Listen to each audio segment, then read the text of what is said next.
सभी को राधे राधे। भगवत गीता प्रथम अध्याय 41वां श्लोक। शंकरः नरकाय एव कुलघ्राणां कुलस्य च पतन्ति पितरः हि येषां पिंडयोदक क्रियाः।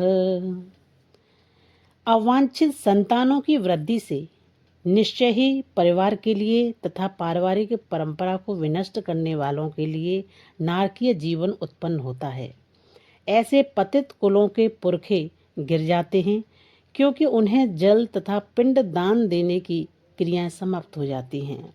अर्थात सकाम कर्म के विविध विधानों के अनुसार कुल के पितरों को समय समय पर जल तथा पिंडदान दिया जाना चाहिए। यह दान विष्णु पूजा द्वारा किया जाता है क्योंकि विष्णु को अर्पित भोजन के उच्छिष्ट भाग के खाने से सारे पाप कर्मों से उद्धार हो जाता है। कभी कभी पितरगण विविध प्रकार के पाप कर्मों से ग्रस्त हो सकते हैं और कभी कभी उनमें से कुछ को स्थूल शरीर प्राप्त न हो सकने के कारण उन्हें प्रेतों के रूप में सूक्ष्म शरीर धारण करने के लिए बाध्य होना पड़ता है। अतः जब वंशजों द्वारा पितरों को बचा प्रसाद अर्पित किया जाता है तो उनका प्रेत यौन या अन्य प्रकार के दुखमय जीवन से उद्धार होता है। 42वां श्लोक।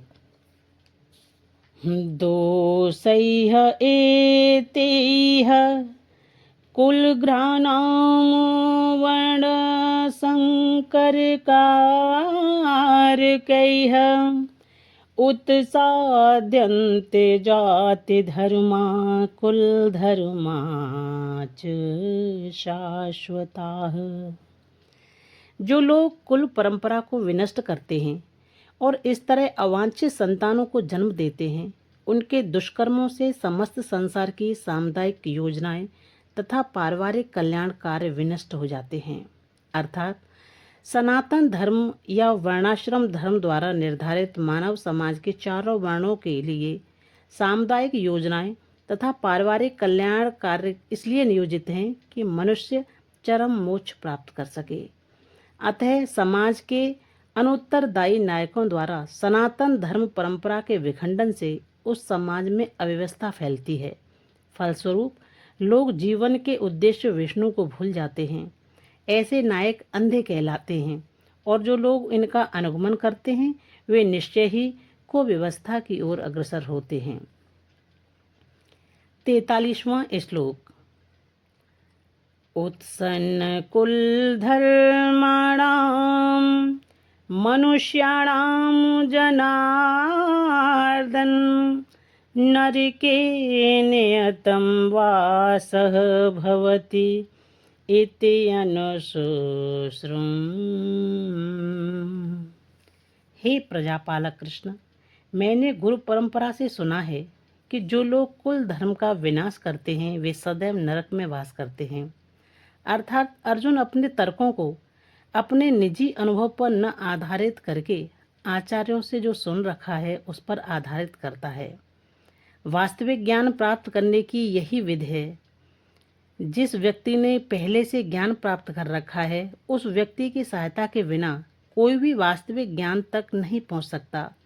वर्णाश्रम धर्म की एक पद्धति के अनुसार मृत्यु के पूर्व मनुष्य को पाप कर्मों के लिए प्रायश्चित करना होता है। जो पापात्मा है उसे इस विधि का अवश्य उपयोग करना चाहिए। ऐसा किए बिना मनुष्य निश्चित रूप से नरक भेजा जाएगा, जहां उसे अपने पाप कर्मों के लिए कष्टमय जीवन बिताना होगा। 44वां श्लोक। अहो बत महत पापम कर्तुं व्यवसिता वयं यत् राज्यसुख लोभेन हन्तुं स्वजनम् उद्यताः। ओह, कितने आश्चर्य की बात है कि हम सब जघन्य पाप कर्म करने के लिए उद्धत हो रहे हैं।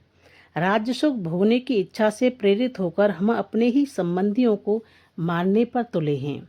अर्थात स्वार्थ के वशीभूत होकर मनुष्य अपने सगे भाई, बाप या माँ के वध कैसे पाप कर्मों में प्रवृत्त हो सकता है।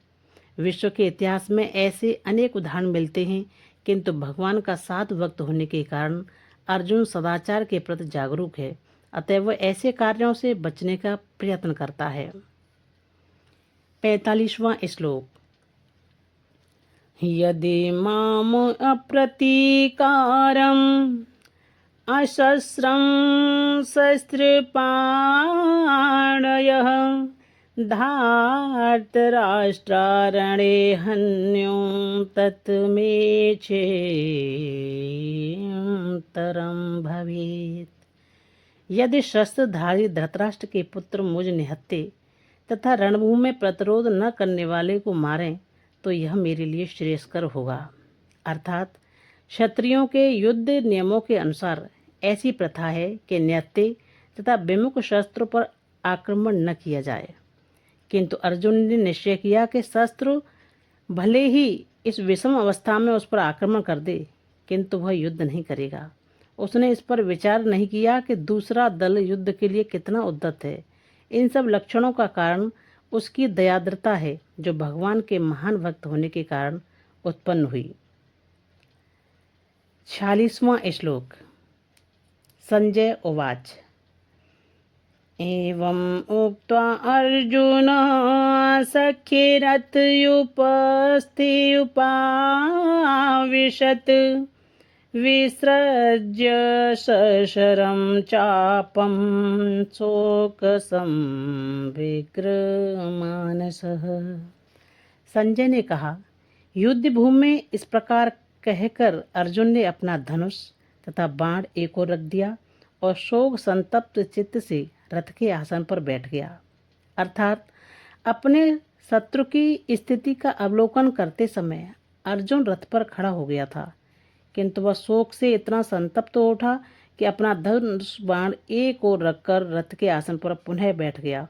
ऐसा दयालु तथा कोमल हृदय व्यक्ति जो भगवान की सेवा में रत हो, आत्मज्ञान प्राप्त करने के योग्य है। राधे राधे।